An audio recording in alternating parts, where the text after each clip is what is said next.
Alors, Monsieur Pahu, on est ici dans l'antre d'un collectionneur. D'ailleurs, vous êtes membre de la Société romande de collectionneurs.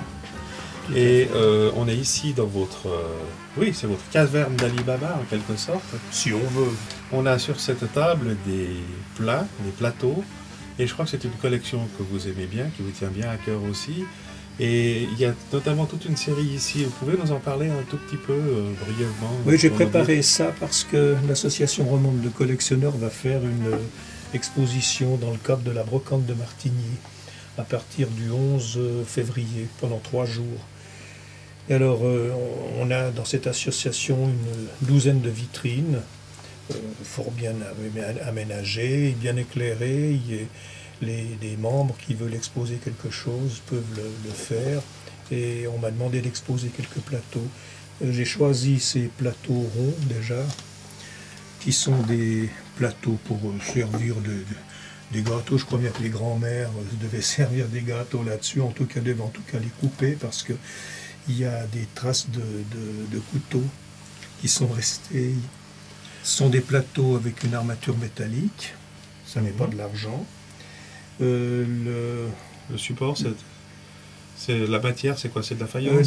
La matière, c'est de la faïence. C'est peint et puis émaillé. Absolument, oui. C'est comme on fait la peinture sur porcelaine, à peu près de la même façon. Il y a quelques-uns de ces motifs d'ailleurs qui sont superbes. Oui, il y en a qui sont très jolis là-dessus. Là, j'ai choisi une série de fleurs, enfin, à part une exception qui est celle-ci, où vous avez des fruits. Sortir un petit peu de...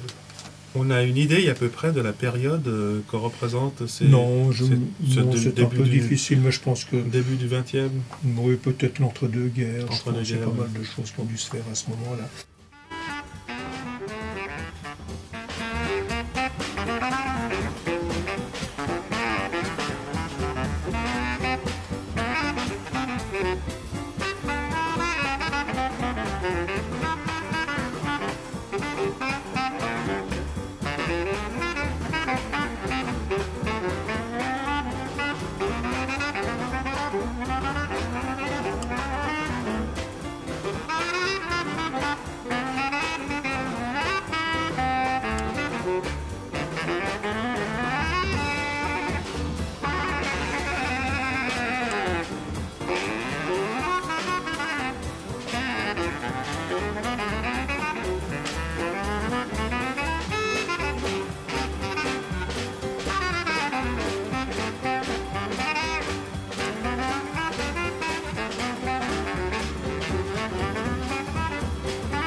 Ça n'est peut-être pas le même cas pour ça, parce que ceux-ci, par exemple, qui sont des plateaux... oui, qu'est-ce que vous disiez tout à l'heure, un peu kitsch? Oui, mais non, ils ont... C'est bien ça. Ils ont une particularité, effectivement, ils sont très datés, mais ils sont en même temps très intéressants. Ceux-ci ont été fabriqués dans la zone USA allemande. Ah, c'est ça. Voilà, généralement, ils viennent de cette région. Et alors là, il y a un plateau très particulier là-dessous, que vous nous avez montré, qui est un plateau qui est composé de... Alors ça, c'est un artisan ou peut-être un collectionneur qui s'est amusé à prendre des bagues de cigares. On y retrouve des personnages importants de l'histoire, parce que sur ces bagues de cigares, il se trouve que... Ici, par exemple, ici, vous avez Bismarck.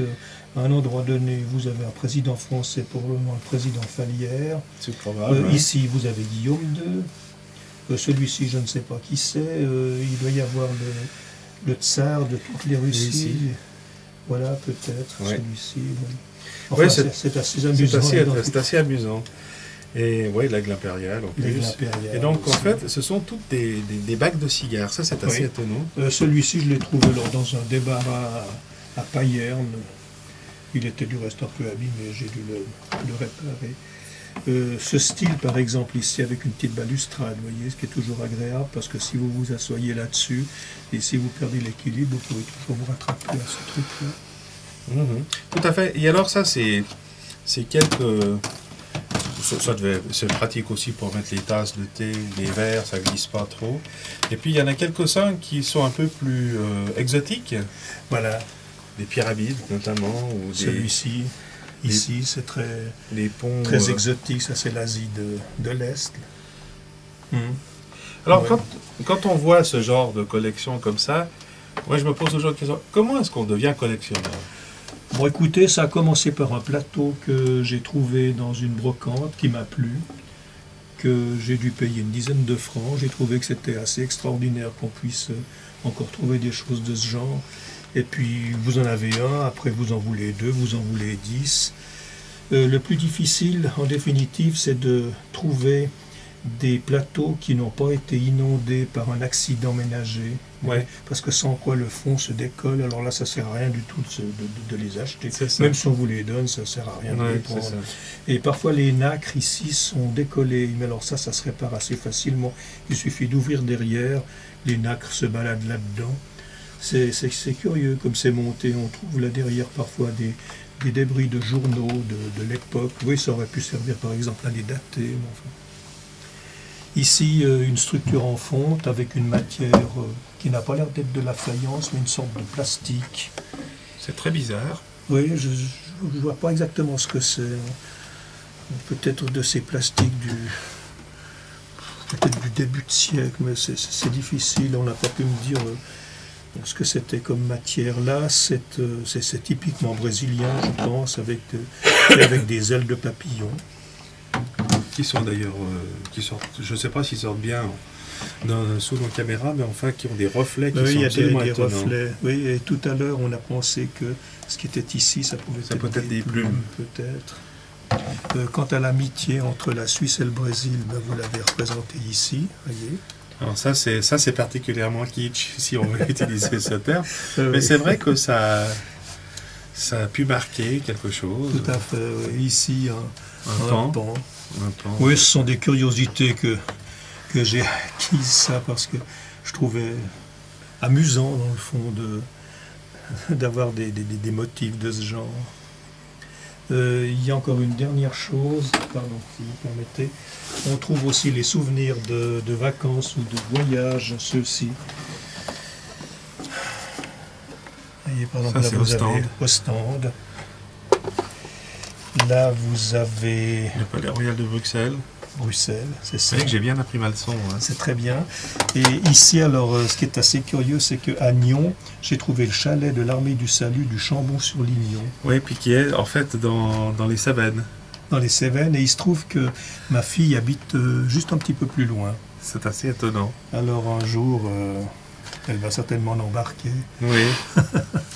Comme souvenir. On en aura gardé une trace sur les images de Canal 29. Et puis là, vous avez encore quelques grands plateaux. Excusez. Vous avez encore quelques grands plateaux là. Oui, ici qui était assez joli. On a vu celui-ci qui était brodé, enfin qui est toujours brodé. Qui est toujours brodé. Oui, ça c'est assez beau. Et qui est très joli. Oui. Et puis, on en avait un là-dessous. Qui est également brodé. Alors celui-ci est absolument superbe. Qui est un motif un peu japonais. Celui-ci, alors il a une petite histoire. Un jour, on se baladait dans la campagne bernoise. On est allé reconnaître le bled duquel mon beau-père est originaire, c'est-à-dire Soumiswald. Et on a vu qu'il y avait une brocante à Traxelwald. Traxelwald, il y a un très joli petit château moyenâgeux. Puis on s'est dit, ça peut être une brocante importante. En fait, c'était dans le grenier de l'auberge du village, au 2e étage.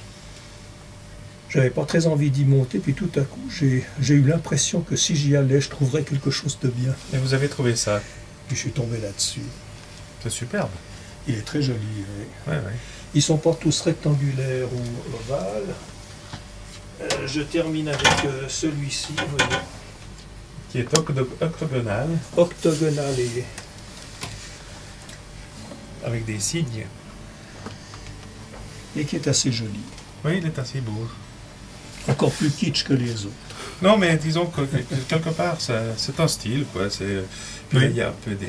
C'est amusant. Ce genre d'incrustation avec un peu de nacre ou des effets Bon, nacrés, j'ai des sorti trucs ça comme étant assez caractéristique de ce que j'avais. J'ai autrement des choses qui sont pas très intéressantes en définitive, et puis qui sont difficiles à présenter. Je veux dire que en définitive, on retournerait sans arrêt sur les mêmes sujets. sur les mêmes sujets, Ouais, sur la même présentation, la même fabrication. Voilà. Eh bien, écoutez, c'est une démonstration intéressante. Et puis, je vous remercie en tout cas de votre accueil. Eh bien, je vous remercie d'être venu. Et puis, C'était sympathique. c'est passionnant de rencontrer des collectionneurs. C'est passionnant de collectionner. Voilà, c'est vrai.